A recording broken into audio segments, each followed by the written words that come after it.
ओम वास्तु पुरुषाय नमः। नमस्ते वास्तु पुरुष भूषय्या वीरत प्रभु मदगृहे धन धान्यादि समृद्धि कुरुषरोधा। આજે આપણે વાસ્તુ પુરુષનું પ્રાગટ્ય કથા જાણીશું।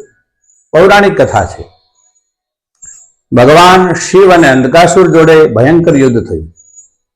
યુદ્ધ હતું એ લાંબા સમય સુધી ચાલ્યું અને લાંબા સમય સુધી યુદ્ધ ચાલવાથી બંનેનો પરસેવો એટલે પસીનો ભેગો થઈ અને ધરતી ઉપર પડ્યો અને તેમાંથી મહાકાય પુરુષનું પ્રાગટ્ય થયું છે। અને એ મહાકાય પુરુષનું પ્રાગટ્ય થતાની સાથે એ પુરુષ ત્રણેય લોકને ગળવા માટે તૈયાર થયો ત્યારે અસુરો અને દેવતાઓ ત્રાહિમામ થઈ અને બ્રહ્મદેવના શરણે જાય છે। બ્રહ્મદેવે એમને કહ્યું કે એ પુરુષને તમે ઊંધો પાડી દો।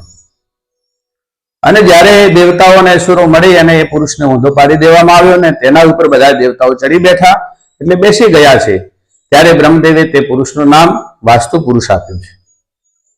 હવે એ પુરુષને ઊંધો જ્યારે સુવડાવ્યો અને એના ઉપર વાસ કર્યો દેવતાઓ અને અસુરોએ ત્યારે એનું મસ્તિષ્ક હતું એ ઈશાનમાં હતું, પગ હતા એ નૈઋત્યમાં હતા અને જે જમણો ઢીંચણ હતો એ દક્ષિણ તરફ હતો, ડાવો ઢીંચણ હતો એ ઉત્તર તરફ એટલે વાયવ્ય દિશા તરફ હતો। જ્યારે બંને હાથ છે એટલે જમણો હાથ છે એ અગ્નિમાં અને ડાવો હાથ વાયવ્ય દિશામાં હતો। જ્યારે પેટ હતું એ મધ્યમાં જમીન ઉપર હતું। તેથી જે આપણે વાસ્તુ પુરુષને જાણીએ ત્યારે એમાં 45 દેવતાઓએ વાસ કર્યો છે। 81 પદ જે એના 81 પદ કરવામાં આવે એમાં 45 દેવતાઓએ એ પુરુષ ઉપર વાસ કર્યો અને તેમાં મસ્તિષ્ક છે, હૃદય છે, પેટ છે, જે તેના ઉપર આપણે બાંધકામ કરતા હોઈએ ત્યારે વજનદાર વસ્તુ ના આવે તેનું આપણે ધ્યાન ખાસ રાખવું જોઈએ।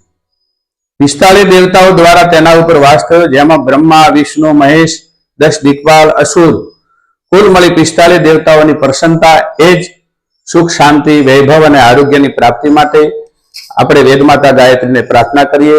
જય શ્રી કૃષ્ણ, જય અંબે, ઓમ નમઃ શિવાય, હર હર મહાદેવ, હર।